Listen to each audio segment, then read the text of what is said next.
నమస్తే అండి. ఈరోజు మనము అనేక వ్యాధులను నయం చేసే మునగాకుతో ఎంతో రుచికరంగా మనం బోండాలను చేసుకోబోతున్నాం. అందుకోసంగా కొద్దిగా మునగాకు తీసి పెట్టుకున్నాము.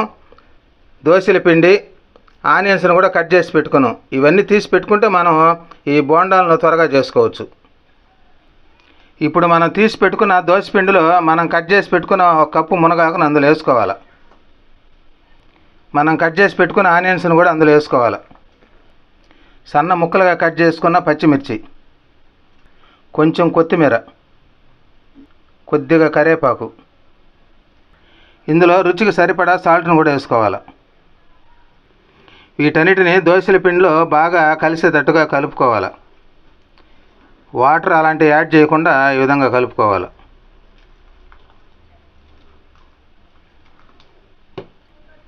చూడండి, బోండాలకు ఈ విధంగా పిండిని కలుపుకొని తీసి పక్కన పెట్టుకోండి.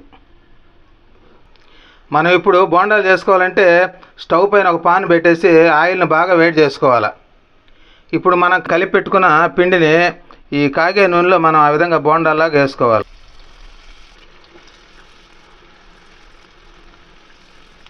చూడండి, మనం బోండాలు వేసేటప్పుడు మంట మరీ పెద్దదిగా పెట్టకుండా మీడియంగా ఉండాలి, లేకపోతే మాడిపోద్ది.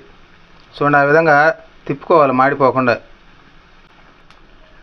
మనం దోశలు వడలే కాకుండా అప్పుడప్పుడు ఈ విధంగా బోండాలుగా చేసుకొని పిల్లలకి పెట్టగలిగితే చాలా ఇష్టంగా తింటారు. చాలా రుచికరంగా ఉంటాయి, ఈజీగా చేసుకోవచ్చు.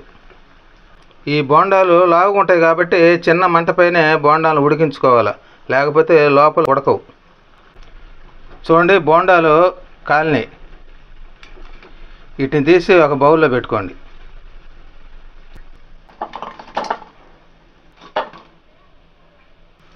మిగిలిన పిండితో ఆ విధంగా కాగే నూనెలో బోండాలుగా వేసుకోవాలి.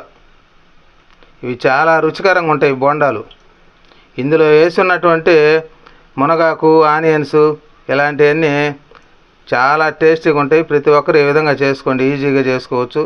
పిల్లలకు చాలా ఇష్టం ఈ బోండాలంటే. ప్రతి ఒక్కరు చేసుకోండి. ఇలాంటివన్నీ మీకు ప్రతిరోజు చేసి చూపిస్తుంటాం. నచ్చితే సబ్స్క్రైబ్ చేయండి, లైక్ చేయండి. ఈ బోండాలు మాడిపోకుండా వాటిని తిప్పుకుంటూ ఉండాలి. ఈ బోండాల్లో వేసిన మునగాకులో కాల్షియం, ఐరన్ అధికంగా ఉంది. అందువల్ల మన శరీరానికి ఎంతో మేలు చేస్తుంది, జ్ఞాపక శక్తిని కూడా పెంచుద్ది. మునగాకు బోండాలు ఇలా చేసి తిని చూడండి, చాలా అద్భుతంగా ఉంటాయి. ప్రతి ఒక్కరు చేసుకోండి. చూడండి, బోండాలు బాగా కాలినాయి, చాలా కలర్ఫుల్గా ఉన్నాయి. చూడండి, చూస్తే తినాలనిపిస్తుంది. వీటిని తీసి ఒక బౌల్లో పెట్టుకోండి.